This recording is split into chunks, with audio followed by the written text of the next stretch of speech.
हड़कला हड़कला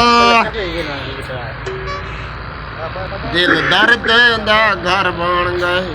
मगी हर बन गए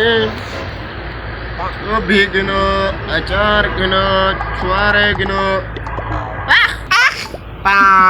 आज मोया को चौकी पीसी था पैस होता उठिया ये जगह ले देखो टाइम बेटी कितना दी गए उठिया हाथ क्यों कहर लथव दी अब्बा पता जे पियो बीमार है मां नाल कोई काम करा गंदे टोका मोका कोई घा कपा गंदे कोई गाल किता पैन सुते ते मां नाल करवाई आवेगा ए पियो नाल नहीं मिलविंदे अच्छा मिस का नहीं बस चक्कर है छे पियो न होवन उठी उठी उठी बंदा जन्नत च वेंदा पियो जंग नाप के पीछे काट ओए पियो देखो तमीज ना दे हां छे गिन पैसे पिंड तक ही दिया मेरे वास्ते दिल लाना पिया ख्याल नाल गिनी 100 रुपया है अच्छा उनका मौत पे चल चल कोई मशूक बात बोली पिया यार पियो नाल तमीज नाल चल भाई छवेंदा पिया ए शापर किलो आ ना वैसी वैसी जे बिच पावा चा पैसे कुका पहले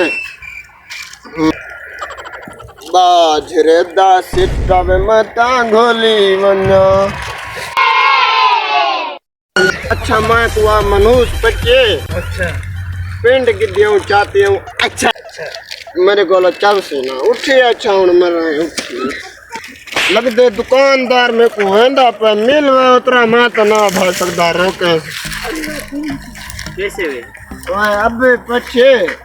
तू दुकान बंद की थी मैं दुकान बंद की थी ना ओए अबे पछे वा मनोज ला रड़ से को पिंड गिननी आई किलो अच्छा मैं बाले में जाती है ना किलो तो नहीं थे ना आधा किलो सी अच्छा आधा किलो पीछे दे तक पैसे देऊं ईशा वाली पा रहे हो हां इने आधा किलो आना वैसे हां आ गया हां पीछे एक किलो ठीक जुलवा मोया जुल लग दे मोया आ गए एक को नाल नहीं बदे ए बारो बैठा मैं के पिंड चवई वनी अब्बा कार खावा किलो पूरा पिंड घिनना है किलो घेना है पिंड घेना है जाओ हां हुन घेना आधा किलो थईए ये आधा किलो है हां बिया या आधा मरे ओई मुत्तर सटे दे जमाया हिक से लहई सिक से